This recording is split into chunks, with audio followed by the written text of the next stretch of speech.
یہ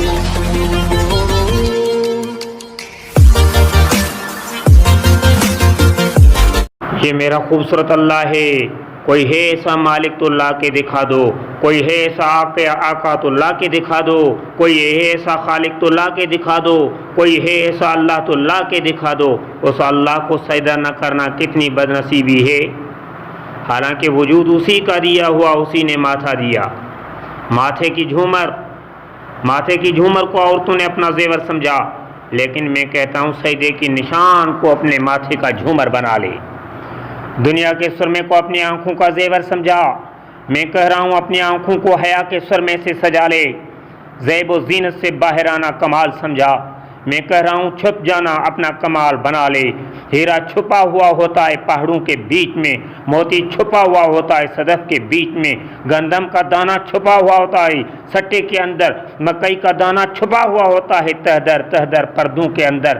قیمتی چیزوں کو سر بازار نہیں پھینکا جاتا، قیمتی چیزوں کو سر بازار نہیں ڈالا جاتا۔ کوئی پھل تو بتاؤ جو پردے کے بغیر اللہ نے ہر پھل پر پردہ لگا دیا۔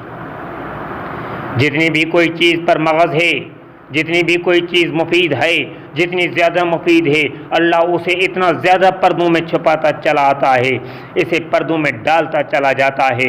کائنات کی سب سے قیمتی چیز جس کو اللہ تعالیٰ نے زندگی کا سامان بنایا، ماؤں سے تو نسل چلی ہے، ماؤں سے تو نسل چلی ہے۔ ماؤں کی گود جب ہری ہوتی ہے تو جہاں بھی ہرا ہوتا ہے، اور جب ماؤں کی گود میں ویرانی ہوتی ہے تو جہان بھی ویران ہو جاتا ہے۔ جب ماؤں کی گود خشک ہوتی ہے تو سارا جہاں خشک ہو جاتا ہے۔ جب ماؤں کی گود میں خزاں ہوتی ہے تو جہاں میں خزاں آ جاتی ہے۔ جب ماؤں کی گود میں بہار ہوتی ہے تو پھر جہاں میں بھی بہار ہو جاتی ہے۔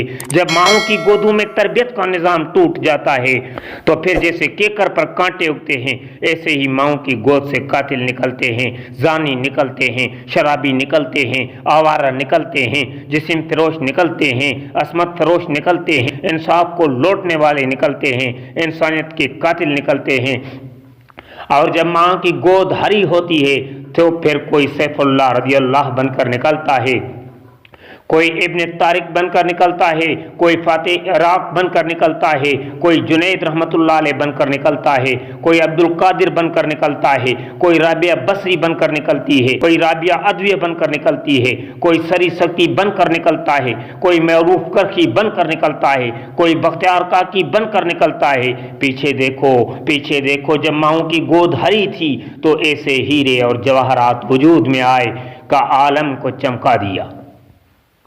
آج کی ماں کی گود بانجھ ہو چکی ہے، بانجھ ہے، ساری مائیں آج بے اولاد ہیں، سارے باپ بے اولاد ہیں۔ کیا مطلب؟ حالانکہ اولاد سے تو گھر بھرے پڑے ہیں، اولادیں ہیں، لیکن وہ نہیں ہیں جنہیں دیکھ کر اللہ خوش ہوتا، جنہیں دیکھ کر اللہ کا محبوب محمد مصطفیٰ خوش ہوتا، جن پر اسلام فخر کرتا، جن پر دھرتی فخر کرتی۔ ایمان والی عورت جب سجدے میں سر رکھتی ہے، ایمان والا مرد جب سجدے میں سر رکھتا ہے اور اس کی آنکھوں سے آنسو کا قطرہ ٹپکتا ہوا زمین کے جگر میں جاتا ہے، 40 دن کی بارش سے زمین میں وہ ٹھنڈک نہیں آتی جتنا ایک آنسو کسی مومن مرد عورت کا زمین کو ٹھنڈا کر دیتا ہے۔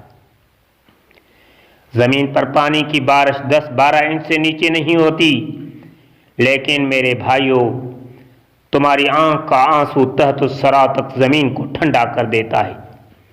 یہ زمین ترس رہی ہے انسانیت کے آنسوں کو، اس لیے کہ اس کو اتنے گانے سنائے گئے ہیں کہ اس کا کلیجہ پھٹ رہا ہے، اس پر اتنا ناچا گیا ہے کہ اس کی روئیں روئیں میں آگ لگی ہوئی ہے، اس پر اتنا ناچا گیا ہے کہ یہ پھٹنے کو تیار ہے، اس پر ماں باپ کو اتنی گالیاں پڑ رہی ہیں کہ پہاڑ ریزہ ریزہ ہونے کو تیار ہیں، اس پر ایسے خوفناک گناہ ہو رہے ہیں کہ آسمان کی چھت ٹوٹنے کو تیار ہے، زمین و آسمان بے نور ہونے کو تیار ہے۔